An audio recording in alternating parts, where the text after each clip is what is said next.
السلام علیکم ورحمۃ اللہ وبرکاتہ نحمده ونصلي على رسوله الكريم رب اشرح لي صدري ويسر لي امري واحلل عقدة من لساني يفقهوا قولي رب زدنا علما رب زدنا علما اللهم انا نسألك علما نافعا ورزقا واسعا وقلبا شاكرا ولسانا ذاكرا وعملا متقبلا آمین یا رب العالمین۔ تفسیر سورۃ التحریم، آیت نمبر 5 سے 8 تک۔ اعوذ باللہ من الشیطان الرجیم، عسى ربه ان طلقكن ان يبدله ازواجا خيرا منكن مسلمات مؤمنات قانتات تائبات عابدات سائحات ثیبات وابکارا۔ اگر وہ نبی تمہیں طلاق دے دیتے تو قریب ہے ان کا رب ان کو تم سے بہتر بیویاں بدلے میں دے دے، مسلمان مومن فرمانبردار توبہ کرنے والی عبادت گزار روزے دار اور شوہر دیدہ اور کنواری عورتیں دے دے۔ یا ایھا الذین آمنوا قوا انفسکم واہلیکم نارا وقودها الناس والحجارہ علیہا ملائکۃ غلاظ شداد لا يعصون اللہ ما امرہم ویفعلون ما یؤمرون۔ یا ایھا الذین کفروا لا تعتذروا اليوم انما تجزون ما کنتم تعملون۔ یا ایھا الذین آمنوا توبوا الی اللہ توبۃ نصوحا عسى ربكم أن يكفر عنكم سيئاتكم ويدخلكم جنات تجري من تحتها الأنهار يوم لا يخزي الله النبي والذين آمنوا معه نورهم يسعى بين أيديهم وبأيمانهم يقولون ربنا أتمم لنا نورنا واغفر لنا انک علی کل شیء قدیر۔ اے ایمان والو، تم خود کو اور اپنے اہل و عیال کو اس آگ سے بچاؤ جس کا ایندھن لوگ اور پتھر ہیں، اس پر تند و تیز اور سخت گیر فرشتے مقرر ہیں۔ اللہ انہیں جو حکم دے وہ اس کی نافرمانی نہیں کرتے، اور وہ وہی کرتے ہیں جو انہیں حکم دیا جاتا ہے۔ اے کفر کرنے والوں، تم آج عذر پیش مت کرو، یقیناً تمہیں وہی بدلہ دیا جائے گا جو تم عمل کرتے تھے۔ اور اے ایمان والو، اللہ اکبر، اے ایمان والو، تم اللہ کے حضور خالص توبہ کرو، قریب ہے کہ تمہارا رب تم سے تمہاری برائیاں دور کر دے اور تمہیں ایسی جنتوں میں داخل کرے جس کے نیچے نہریں جاری ہیں، اس دن جب اللہ تعالی نبی کو اور اس کے ساتھ ایمان لانے والوں کو رسوا نہیں کرے گا۔ ان کا نور ان کے آگے اور ان کے دائیں دوڑتا ہوگا۔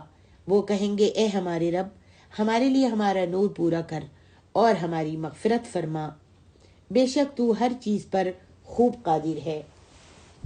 اللہ اکبر۔ ارشاد ربانی ہے عسى ربه ان طلقكن ان يبدله۔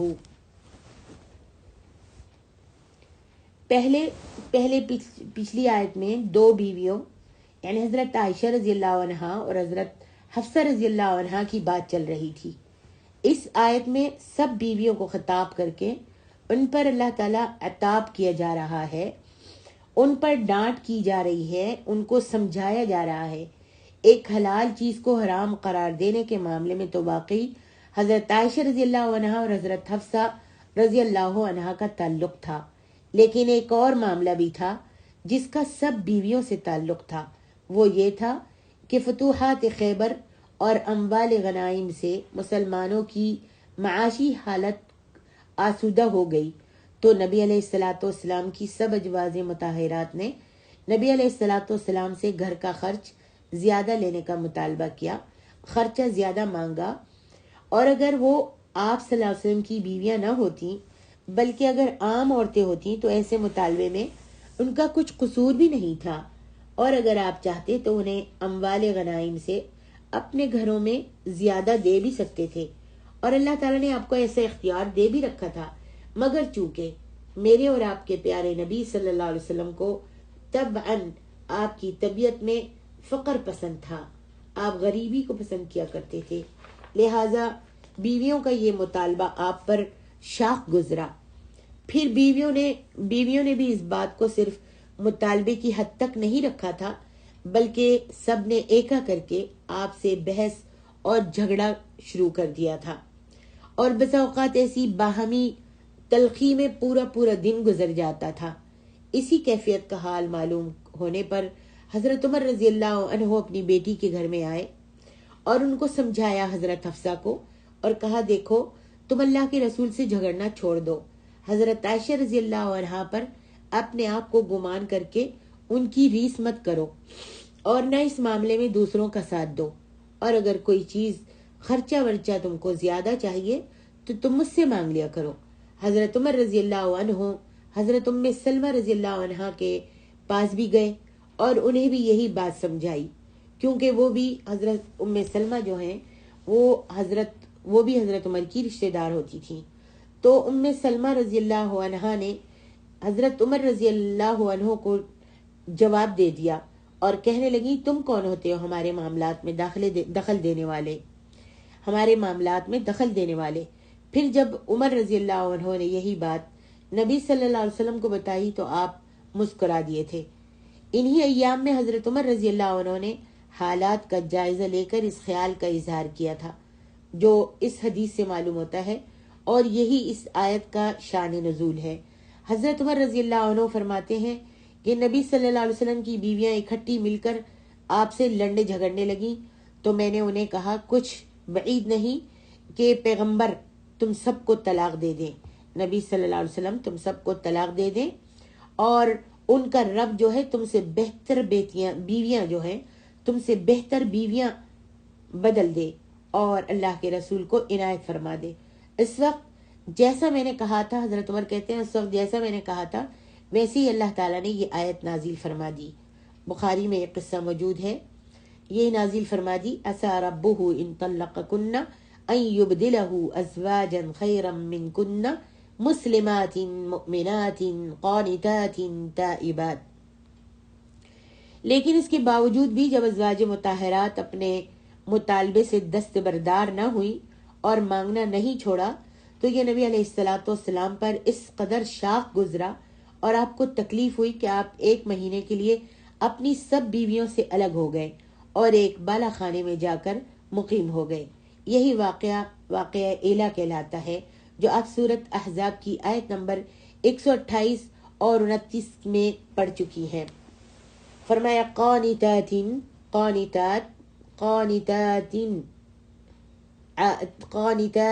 تائبات۔ قانتات قنوت ایسی اطاعت کو کہتے ہیں جو پورے خشوع و خضوع، یکسر توجہ اور دل کی رضامندی سے بجا لائی جائے، اور یہ اطاعت اللہ کی بھی ہو سکتی ہے، اس کے رسول کی بھی ہو سکتی ہے، اور عورتوں کے لیے اپنے خاوندوں کی بھی ہو سکتی ہے، اور اس آیت میں تینوں کی ہی اطاعت مراد ہے۔ آگے فرمایا سائحات ساح الماء بمانے پانی کا آوارہ پھرنا، اور ساحہ بمانا فراخ جگہ، اور ساحت الدار بمانا گھر کا آنگن، اور ساح بمانا سیر و سیاحت کرنا یا کرتے پھرنا، خواہ اس کا مقصد تفریح ہو یا کوئی اور ہو، اور ان معنوں میں بھی قرآن میں یہ لفظ استعمال ہوا ہے۔ آگے ارشاد ربانی ہے سیبات و ابکارا، یعنی ازواج مطہرات کو مخاطب کر کے کہا جا رہا ہے کہ کہیں تم اس زعم میں مبتلا مت ہو جانا، یہ گمان مت کرنا کہ آخر مرد کو بیویوں کی ضرورت تو ہوتی ہی ہے اور ہم سے بہتر عورتیں کہاں ملیں گی، اس لیے ہم اگر دباؤ ڈالیں گی اور ستائیں گی تو سب باتیں ہماری منظور کر لی جائیں گی اور ہم کو خرچہ جو ہے وہ زیادہ دے دیا جائے گا۔ یاد رکھو کہ اگر اللہ تبارک و تعالیٰ چاہے تو تم سے بہتر بیویاں اپنے نبی کو مہیا کر دے، تم سے اچھی اور تم سے بہتر، اور ان میں یہ سب صفتیں موجود ہوں کہ اللہ تبارک و تعالیٰ اپنے نبی کو تم سے بہتر بیویاں جو ہیں مہیا کر دے اور تمہیں رخصت کر دیا جائے۔ اس کا یہ مطلب ہرگز نہیں ہے کہ ازواج مطہرات میں مذکورہ صفات جو تھی وہ موجود نہیں تھی، بلکہ یہ ہے کہ نبی کی بیویوں میں یہ صفات بدرجہ اتم ہونا چاہیے، یعنی پوری یہ صفات جو ہیں ان بیویوں میں ہونی چاہیے جو نبی کی بیویاں ہیں۔ آگے ارشاد ربانی ہے، یا ایھا الذین آمنوا قوا انفسکم واہلیکم نارا۔ مسلمانوں کو محض اپنی ذات کی اصلاح پر ہی اکتفا نہیں کرنا چاہیے، بلکہ اپنے اہل و عیال پر بھی اتنی ہی توجہ دینی چاہیے اور اپنے ساتھ اپنے گھر والوں کو بھی دین کی راہ پر چلانا چاہیے، اور اس کے لیے ہر ممکن حربہ استعمال کرنا چاہیے، ڈرا کر، سمجھا کر، پیار سے، دھمکی سے، مار سے، جس طرح بھی بن پڑے انہیں اس راہ پر، سیدھے راستے پر، اللہ اور اس کے رسول کے طریقے پر لانے کی کوشش کرنی چاہیے۔ اس کی بہترین تفسیر وہ حدیث ہے جس میں نبی علیہ الصلوۃ والسلام نے فرمایا ہے کہ تم میں سے ہر شخص راعی ہے، راعی کا مطلب ہے نگہبان ہے، اور اس سے اس کی رعیت کے متعلق باز پرس ہوگی کہ اس نے ان کی اصلاح کیوں نہیں کی تھی۔ امام بھی راعی ہے، اس سے اپنی رعیت کے متعلق پوچھا جائے گا۔ مرد اپنے گھر والوں کا راعی ہے، اسے اپنی رعیت سے متعلق پوچھا جائے گا، اور عورت جو ہے وہ اپنے خاوند کے گھر کی راعی ہے، اسے اس کے متعلق پوچھا جائے گا۔ یہ بخاری کی حدیث ہے۔ اللہ اکبر۔ اس لحاظ سے ہر مسلمان پر یہ ذمہ داری ڈال دی گئی ہے کہ وہ اپنے ساتھ اپنے گھر والوں کی بھی اصلاح کرے، ورنہ اس سے پوچھ گچھ ضرور ہوگی کہ تم نے کیوں نہیں سکھایا۔ اللہ ہمارے بچوں کی اصلاح فرما دے، اللہ ہمارے بچوں کی اصلاح فرما دے۔ فرمایا وقودها الناس والحجارہ، پتھر سے مراد وہ پتھروں کے بت بھی ہیں جن کی مشرک دنیا میں پوجا کرتے رہے ہیں، تاکہ مشرکوں کی حسرت و یاس میں مزید اضافہ ہو، اور پتھری کوئلہ بھی جس میں آگ کی حرارت کی شدت عام کوئلے سے بدرجہ زیادہ ہوتی ہے، اور گندک ملے دوسرے تمام جمادات اور پتھروں کی قسم کے شعلہ گیر مادے بھی جو آگ کی حرارت میں شدت پیدا کر دیتے ہیں۔ فرمایا علیہا ملائکۃ غلاظ شداد لا یعصون اللہ ما امرہم ویفعلون ما یؤمرون۔ جہنم پر مقرر کردہ فرشتوں کی 3 صفات مذکور ہوئیں۔ جو جہنم پر اللہ تعالیٰ نے فرشتے مقرر کیے ہیں ان میں 3 صفتیں ہیں۔ ایک یہ کہ وہ بہت سخت دل ہیں، انہیں کسی پر بھی رحم نہیں آتا، اور دوسرے وہ بہت سخت گیر ہیں، جو عذاب دیں گے پوری سختی اور قوت کے ساتھ دیں گے۔ تیسرے وہ دوزخیوں کی چیخ و پکار اور التجاؤں کا ان پر کوئی بھی اثر نہیں ہوگا، وہ ان کی التجاؤں اور چیخ و پکار اور رونے اور پٹنے کو قبول بھی نہیں کریں گے، بلکہ وہ وہی کچھ کریں گے جو اللہ کی طرف سے انہیں حکم ملا ہوگا۔ اللہ اکبر۔ آگے ارشاد ربانی ہے، یا ایھا الذین کفروا لا تعتذروا اليوم انما تجزون ما کنتم تعملون۔ آج نہ تمہاری بہانہ سازی کام آئے گی اور نہ ہی تمہاری کوئی معذرت قبول کی جائے گی۔ اس لیے اے کافروں، آج نہ تمہاری معذرت قبول کی جائے گی اور نہ ہی جو دنیا میں تم بہانہ بناتے تھے، بہانے کرتے تھے، آج جتنے بھی بہانے بنا لو، جو بھی کچھ فدیے میں دینے کے لیے تم تیار کھڑے ہو جاؤ، لیکن نہ تمہارا فدیہ قبول کیا جائے گا، نہ تمہاری بہانے سازی کام آئے گی، اور نہ ہی تمہاری معذرت کو قبول کیا جائے گا، اس لیے کہ اللہ تو تمہارے دلوں کے خیالات تک سے واقف ہے، ہر خیال سے واقف ہے۔ لہذا آج تمہارے لیے اس کے سوا کوئی چارہ نہیں کہ جو کچھ تم دنیا میں کرتے رہے ہو آج اس کی سزا بھگتو۔ ارشاد ربانی ہے، یا ایھا الذین آمنوا توبوا الی اللہ توبۃ نصوحا۔ نصوحا، نصح کے معنی کسی کی خیر خواہی کرنا، خواہ یہ قول سے ہو یا فعل سے، اور نصوحا سے مراد ایسی سچی توبہ ہے جس سے اپنے نفس کی خیر خواہی مطلوب ہو. اور ایسی توبہ کی چند شرائط ہیں. ایک یہ کہ اپنے کیے پر نادم ہو. دوسرے یہ کہ اللہ کے حضور اللہ کی جناب میں مغفرت طلب کرے اور آئندہ وہ کام نہ کرنے کا عہد کرے. تیسرے یہ کہ یہ عہد محض زبانی یا ریاکاری کی بنا پر نہ ہو بلکہ آئندہ اس عہد کو حتی الامکان نبھانے کی کوشش کرے. اور چوتھے یہ کہ اگر اس نے اس گناہ کے کام میں کسی شخص کا حق جو ہے مارا ہے تو اسے اس کی ادائیگی کرے یا اس سے معاف کرا لے.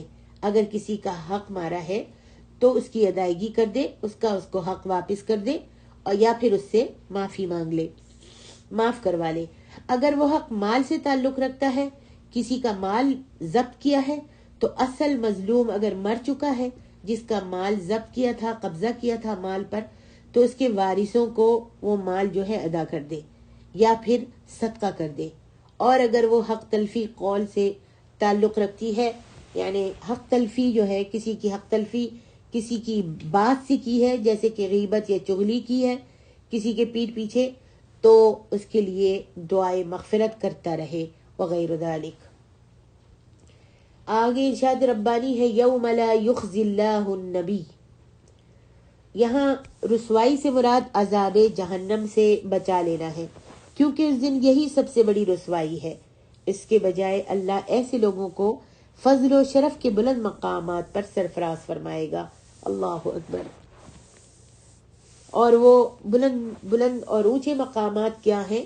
ان کو اللہ تبارک و تعالی جنت میں داخل کرے گا، جیسا کہ فرمایا کہ ان کو نور بھی دے گا اور ان کو جنت میں داخل کرے گا جس کے نیچے نہریں بہ رہی ہیں. اور اس نور کی تفصیل پہلے ہم سورۃ حدید کی آیت نمبر 13 میں بھی بیان کر چکے ہیں. اور فرمایا والذین آمنوا معه نورهم یسعی بین ایدیہم وبایمانہم. یہ نور اہل ایمان کو اس وقت عطا کیا جائے گا جب میدان محشر میں لوگوں کے اعمال کا فیصلہ ہو چکا ہوگا اور انہیں جنت میں داخلے کا ٹکٹ یا پروانہ مل چکا ہوگا. میدان محشر سے جنت کی راہ میں سخت تاریکی ہوگی. میدان محشر سے جب لوگ چلیں گے تو جنت کے راستے تک سخت اندھیرا ہوگا، پھر پل صراط کو بھی عبور کرنا ہوگا. اہل ایمان اپنے اس عطا کردہ نور کی روشنی میں آگے بڑھتے چلے جائیں گے. اللہم اجعلنا منہم. اہل ایمان کو تو اللہ تعالیٰ ان کے اعمالوں کی بنسبت اور ان کے نماز اور وضو کی بنسبت روشنی سے ہمکنار کرے گا اور وہ اپنی روشنی میں چلتے ہی چلے جائیں گے. منافق بھی ان کے ساتھ چل پڑیں گے ان کا نور دیکھ کر، لیکن ان کا اپنا نور تو ہوگا نہیں. کافروں کا اپنا، منافقوں کا اپنا نور تو ہوگا نہیں. وہ بھی مومنوں کے، اہل ایمان کے نور کے ساتھ چلنے لگیں گے، لیکن ان کا اپنا نور تو کوئی بھی نہیں ہوگا، یا اگر تھوڑا بہت ہوگا بھی تو بہت جلدی ان کا نور بجھ جائے گا. ان کو دیکھ کر اہل ایمان کو یہ اندیشہ لاحق ہوگا کہ کہیں ان کا نور بھی راہ میں ہی بجھا نہ دیا جائے. جب دیکھیں گے اہل ایمان کہ منافقوں کے پاس جو تھوڑا سا نور تھا وہ بجھ گیا ہے تو اہل ایمان جو ہے وہ ڈر جائیں گے اور ان کے دل میں یہ ڈر ہوگا کہ کہیں ان کا نور بھی راستے میں بجھ نہ جائے. لہذا وہ چلتے چلتے اللہ سبحانہ و تعالیٰ سے دعا کریں گے کہ اے ہمارے رب، ربنا اتمم لنا نورنا واغفر لنا انک علی کل شیء قدیر. کہیں گے اے پروردگار، جنت میں پہنچنے تک ہمارا یہ نور بالکل بحال رکھنا، ایسے ہی جلائے رکھنا، اور ہم سے جو گناہ یا تقصیرات ہو گئی ہیں، گناہ ہو گئے ہیں، جو کمیاں ہم نے کی ہیں، اللہ تو اس کو معاف فرما دے. اللہ ہم کو قیامت والے دن ہمارے نور کو نہ بجھائے اور ہم کو نور جیسی نعمت سے نوازے یا رب العالمین.